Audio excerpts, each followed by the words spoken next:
Fire away. Who do you expect to kind of get a minutes bump tonight with Andre? We'll see. We'll just gotta play it by ear, but I feel comfortable playing pretty much anybody on the roster. So it'll depend on how the game's going and what we feel like we need. Moses, I think, only played like 7-8 minutes, but he's done some stuff. What has he got? Yeah, Moses has good poise, he's a good passer, good feel for the game, good shooting stroke. So he's definitely capable and has earned some minutes. Okay.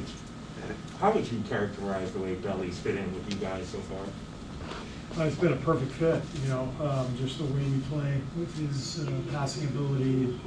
He's more than just a pick and pop shooter, and we like to move the ball and move people around, and so he's been in a position to really make a lot of plays. He's been great. Do you think Andre will be ready Tuesday, or is it? I think so, yeah. This is precautionary more than anything. Steve, what do you think of Davion Mitchell and some of the success he's had on the defensive side of all his young career? Yeah, I mean, we're only 2 games in, but he definitely stands out on tape. Just his ability to pressure the ball and his awareness and defensive feel. So he looks like a really good young player. Great pick for them, especially given where they were at the end of last year. I think adding Davion and Tristan Thompson, they look a lot better defensively. And what stands out the most defensively? I know it's just a couple games in, but we see it, but also there's still some areas of improvement. But I was curious from a different coaching perspective, kind of if you do see a massive improvement defensively. Yeah, I mean, I think it's the physicality that both Mitchell and Thompson bring. Just watching the 2 games that they've had, they look much more physical than last year's team. Do you, I mean, obviously Andre's resting tonight because, he had a hard fall the other night. Do you expect to, really just kind of pick games this year to just rest them? Yeah. I mean, 82 games, we're not going to play him every game for sure. And if he has an ache or a pain and it's a good time to give him a night off, then we'll do that. We want him healthy and in a good place down the stretch and into the playoffs. So he'll for sure get nights off occasionally this year.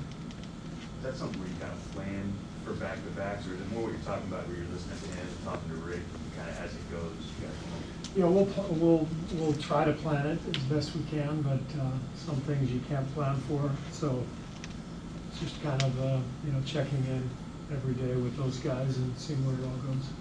I know you were joking the other night about saying how suddenly you guys are a great rebounding team, but you guys do have better numbers this year. Are there certain specific things that you guys are doing better during the preseason in these first 2 games? Not really. I mean, we're just. I think we're playing hard. I think we've got guys with good feel. I think this roster is filled with guys who understand the game pretty well, and that usually means more box outs. More getting to loose balls quicker and that sort of thing. So, I think it's a good group. They know how to play and they're playing together. Coach Jordan Poole,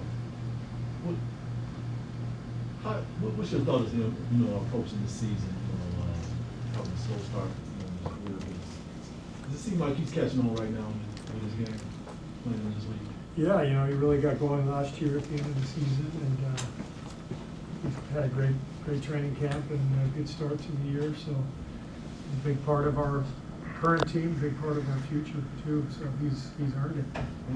What have you been telling him, to try to keep that consistency going? Well, we want him to be really aggressive offensively, and then we want him to be more attentive defensively. And he's responded. I thought his defense against the Clippers was really good. He's giving great effort. He's trying to be more physical, be in the right place at the right time. He seems to have much better attention to detail now than he did a couple of years ago when he first got here. So he's learned a lot, and he's putting that to use. You mentioned you want him aggressive offensively, but is there a time you do and don't want those 27-footers that he's been pulling a lot? Yeah, there's a fine line, you know, between an aggressive shot and a bad shot.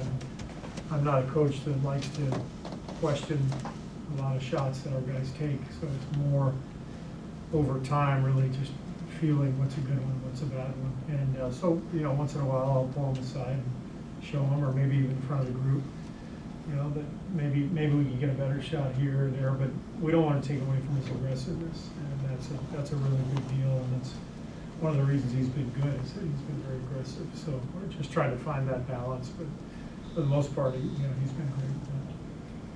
Steve, I'm wondering with your relationship with Luke and how close the two of you have been all these years, just what are you seeing as his friend, as one of his mentors, in terms of his coaching arc? You know, he's now been doing this for a minute since the two of you guys were together. What kind of development have you seen there?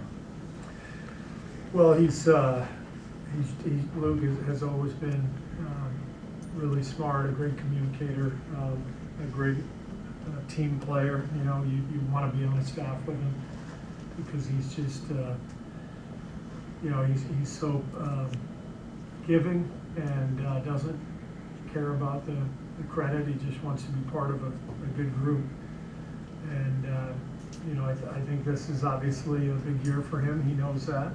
And really glad to see, you know, that they've made some improvements to the roster that I think will bode well for you know, Luke's ability to put together a good two-way team. And so I think you know, they're really addressing their needs, and I think Luke understands that and is appreciative of that. And I know you know, we touch base every week, and I'm pulling for him and he's pulling for me, and you know, we're always going to be tight no matter what happens. You guys talking life? You talking hoop?